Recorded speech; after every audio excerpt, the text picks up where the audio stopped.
मेरे सारे लोगों ने मुंह खोल दिया है, अब तुझे भी खोलना होगा। बोल, खोलेगा ना? बोल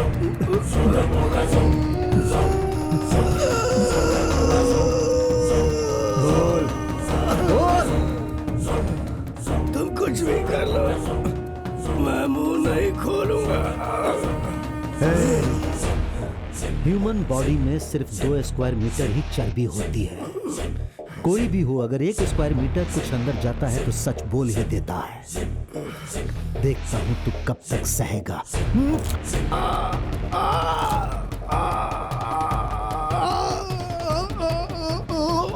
बताता हूँ साहब, बताता हूँ। क्या कहा था? मैं जानवर हूँ, शेर हूँ, घास नहीं खाऊंगा, भूखा मर जाऊंगा लेकिन कुछ नहीं बोलूंगा। लेकिन सिर्फ 2 इंची अंदर गया तो प्रताप, इस कमीने ने 5 साल में जितने भी जुर्म किए हैं वो सब उगलवा लो।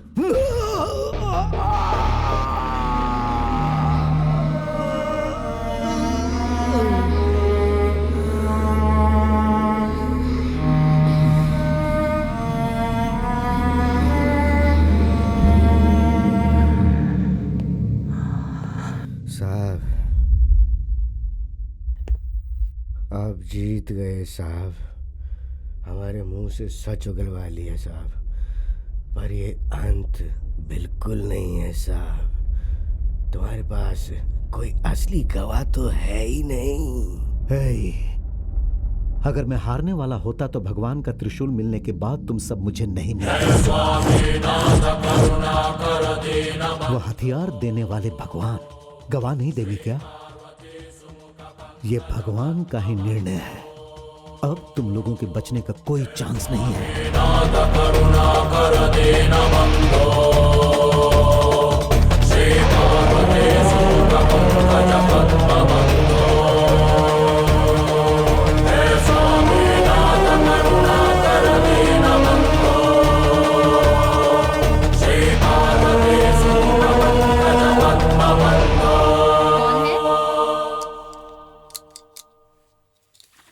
हाँ मैडम, नमस्ते। नमस्ते। मैं इंस्पेक्टर हूँ। आइए ना, अंदर आइए।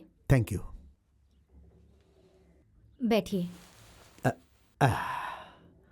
मैडम, वो 5 साल पहले आपके घर में चोरी हुई थी और फिर आपका बलात्कार हुआ था, ऐसा हमें पता चला है। सर, आपकी जरूर कोई गलतफहमी हुई है, यहाँ ऐसा कुछ नहीं हुआ है। Pratap, bring them in. Okay sir. सब अंदर आ जाओ। आओ आओ, जल्दी आओ। हाँ, लाइन में सब लाइन लगाओ, खड़े हो जाओ। सब लाइन में खड़े हो जाओ, चलो तुम भी आओ। मैडम, इन कमीनों ने 80 लोगों को मारा है, उसमें से आधे से भी ज्यादा औरतों को रेप करके मारा है। शायद उस दिन आपकी खुशकिस्मती थी कि आप मौत से बच गए। मैडम, मैं अच्छी तरह समझ रहा हूं कि आपको इस बात का डर है कि अगर यह बात बाहर गई तो आपकी फैमिली को समाज में एक अलग नजर से देखा जाएगा। बट आई प्रॉमिस यू कि आपको कोर्ट या पुलिस स्टेशन में आने की कभी भी कोई जरूरत नहीं है। यह बात मैं किसी को भी पता नहीं चलने दूंगा। मुझे तो सिर्फ एक ही चीज चाहिए। उस दिन रेप करने वाले यही थे क्या? प्लीज मैडम, ऐसे लोगों के गुनाह करने से ज्यादा आप जैसे लोगों का चुप रहना हमारे समाज के लिए दुर्भाग्य है।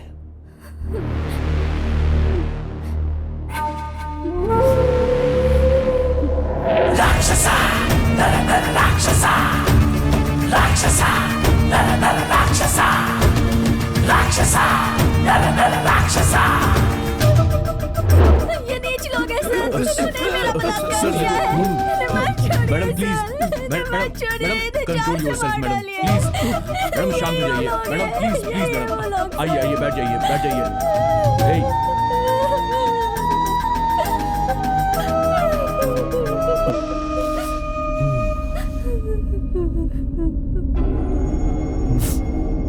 काफी लगता है। मिला ना गवाह? 15 लोग, 5 साल, 80 केस। 3 राज्यों की पुलिस की आंखों में धूल झोंककर जानवरों की तरह घूम रहे थे तुम लोग। हे, इस दुनिया में कितना भी इंटेलिजेंट क्रिमिनल हो, किसी न किसी जगह पे कोई छोटा सा सबूत छोड़ ही देता है। पढ़ाई का एक अक्षर तक नहीं आता है तुम्हें, लेकिन कमीनों, हत्या करने के बाद तुम लोग गवाह तक नहीं छोड़ रहे थे। हाँ? बता कैसे किया ये सब?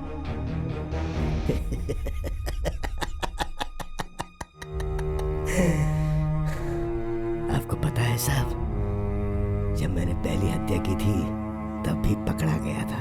सभी अलर्ट रहो, ओके?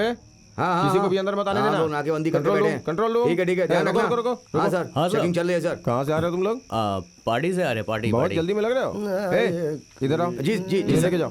चलो साइड में लो ड्रिंक चलो किया साइड में लो। नमस्ते साहब। ट्रिपल लोड चल रहे थे। चल। ये कौन सा नमूना है? कौन है रे तू? पुलिस। हाँ। अबे तेरी तो चल। इसको लेके अंदर बैठा। जी सर, अंदर चल अंदर चल अंदर चल। अंदर बैठ। चल। साहब, क्या हुआ? मैंने क्या गलती की साहब? हाँ? मुझे यहाँ पुलिस स्टेशन क्यों लाए हो साहब? बात कर रहा हूँ तो आप मुझे मार रहे हो। मैंने क्या किया वो तो बताओ साहब। हम बताओ। मारूंगा नहीं, मार डालूंगा, समझा? चुपचाप जाके बैठ वहाँ पे। एक तो वैसे ही टेंशन, ऊपर से ये लोग सवार हो गए हैं। जिन गुंडों को पकड़ा था उनका क्या हुआ? सर, उनको हम लोग ढूंढ रहे हैं सर। 2-3 दिन में पकड़ जाएंगे सर। चेन चोरी करके भागे थे वो भी मिले नहीं है सर। हम किसी तरह पकड़ लेंगे सर। जल्दी करो यार। वो सब तो ठीक है सर, पर आपके चेहरे पर इतनी टेंशन क्यों है सर? टेंशन नहीं होगा तो और क्या होगा? रेड्डी का मर्डर हुए 4 महीने हो गए, अभी तक एक भी क्लू नहीं मिला। क्या बताएं सर, मर्डर करने वाले क्लू तक नहीं छोड़ते सर। सही कहा। आजकल क्रिमिनल्स के पास जितनी हिम्मत होती है ना, उससे ज्यादा वो दिमाग इस्तेमाल करते हैं। क्या सर, पुलिस से ज्यादा दिमाग के हैं? क्रिमिनल्स हमसे भी ज्यादा होशियार हो गए हैं। वो कहीं पकड़े नहीं जाएं, इसलिए पहले ही प्लान करके रखते हैं। तुम खुद ही देख लो, रेप और खून करके भाग जाना आजकल बहुत आसान हो गया है। वो लोग हाथों में तेल या खून लगा लेते हैं, जिसकी वजह से फिंगरप्रिंट्स या क्लू मिलने का कोई चांस ही नहीं होता। उस कनकपुरा वाले केस में ही देख लो, एक महिला का रेप करके उसका मर्डर कर दिया गया और कोई भी क्लू हाथ नहीं लगा। अब बताओ, जब पुलिस के हाथ क्लू ही नहीं लगेगा तो किसी क्रिमिनल के ऊपर हम हाथ कैसे डाल सकते हैं? कोई सवाल ही नहीं उठता। और एक खास बात बताता हूँ, सुनो। अगर हम लोग किसी तरह से उसे पकड़ भी लेते हैं तो सबूतों के अभाव में उसे छोड़ना पड़ जाता है। हम उसके खिलाफ कुछ साबित ही नहीं कर पाते। वो रेप और मर्डर करने के बाद छोटी मोटी चोरियां करके अपने आप को पुलिस के हवाले कर देते हैं, फिर कुछ दिनों तक जेल के अंदर रह के बाहर निकल के मौज करते हैं, इससे बड़ी सारा काम करते हैं और हम हाथ पे हाथ धरे बैठे रह जाते हैं। हमें लगता है कि हम बहुत ज्यादा चालाक हैं, लेकिन सच कहूँ तो वो हमसे ज्यादा चालाक है। और अगर हम उन्हें पकड़ के कोर्ट से सजा दिलवा भी देते हैं तो कौन सा इनके पीछे होने वाला है? ये लोग बस ऐसे ही होते हैं। Good morning sir. साहब साहब साहब साहब, मैंने कोई गलती नहीं की साहब। मुझे जाने दो ना साहब, मुझे जाने दो ना। मैं आपके पैर पड़ता हूं। तूने गलती की है या नहीं, ये मैं फैसला करूंगा। चुपचाप जाके बैठ वहाँ पे। एक तो वैसे ही टेंशन, ऊपर से मूड खराब कर रहा है। सर, सुबह फोन आया था। वो बंदीपुरा में चोरी हुई थी ना, और हम उन लोगों को ढूंढ रहे थे ना, वो दोनों मिल गए सर। तो फिर इसे क्यों पकड़ा है? भेज दो बाहर। चल उठ जा, चल। अगर दोबारा तू सड़क पर पेट से पी के नजर आया तो तुझे चीर करके रख दूंगा। नहीं दिखूंगा सब। जा जा जा जा जा सब सब। चल जा, चल ला, चल जा।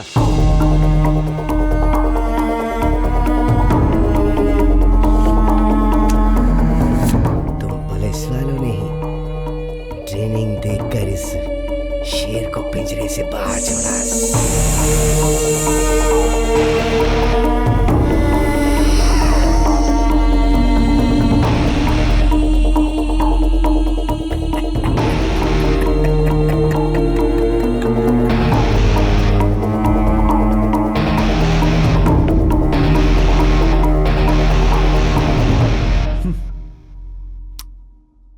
देखा ना प्रताप,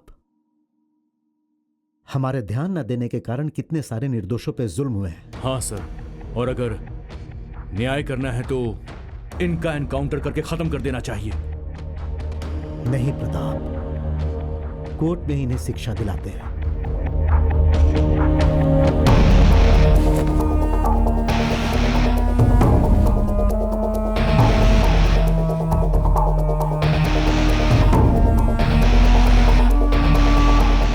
बिल्कुल सच कहा। गवाह मैंने बनवाया, पर सब केस के लिए नहीं। सही केस को आधार बना के इन्होंने ही ये सारे अपराध किए, इसका यकीन करके न्याय के स्थान पर प्रस्तुत करने के लिए मैंने इस केस में गवाह बनवाया, जेवर प्रस्तुत किए, अपनी ताकत से यकीन दिलवाया, क्योंकि मैं ये मानता हूं कि चाहे 100 गुनहगार बच जाए तो भी परवाह नहीं है, लेकिन किसी भी निर्दोष को सजा नहीं मिलनी चाहिए। गुनाह चाहे 1 हो या 100, गुनहगार को सजा मिलनी ही चाहिए। ये लोग बाहर आके किसी भी निर्दोष पे अन्याय ना करे, ऐसी मेरी सोच है मैडम। रामायण और महाभारत में बुराई को खत्म करने के लिए राम और कृष्ण ने धर्म युद्ध किया था, और ऐसे राक्षसों को सजा दिलवाने के लिए मेरा किया हुआ ये धर्म युद्ध है। मैडम, मुझे किसी को भी कोई एक्सप्लेनेशन देने की आवश्यकता नहीं है। ये सब हार्डकोर क्रिमिनल्स हैं, ये इन्हें भी पता है और मुझे भी। जब इन्हें गवाह के साथ कोर्ट में पेश करूंगा तो जज साहब इन्हें फांसी की सजा सुनाएंगे। एंड वन मोर थिंग, ये केस मेरी जिंदगी का सबसे खराब अध्याय है। I hate this story.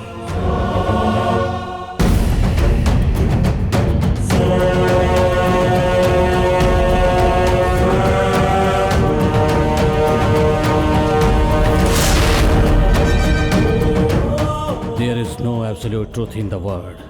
सच और झूठ सिक्के के 2 पहलू होते हैं। शेर के चरित्र के बारे में जो भी शिकारी ने कहा वही सच है, हम यही मानते हैं। जिंदगी में अपराधी बनने वालों का परिप्रेक्ष्य मैंने दूसरे भाग में बताया है। आपने अब जो तीसरा भाग देखा है, ये पुलिस का परिप्रेक्ष्य है। ये सच के क्रिमिनल्स हो सकते हैं या फिर निर्दोष हो सकते हैं। इनको सजा मिल सकती है या फिर निर्दोष होकर बाहर आ सकते हैं। जो हत्याएं हुई हैं इन्होंने ही की होंगी, या फिर ये झूठ हो सकता है, पर हत्याएं हुई हैं ये सच है। समाज में ऐसे लोग और कितने हैं ये पता ही नहीं है। जो कुछ भी हो, आपके दरवाजे की घंटी बजते ही दरवाजा खोलने से पहले संभल के रहिए। हे स्वामी नाथ करुणा कर दीन बंधो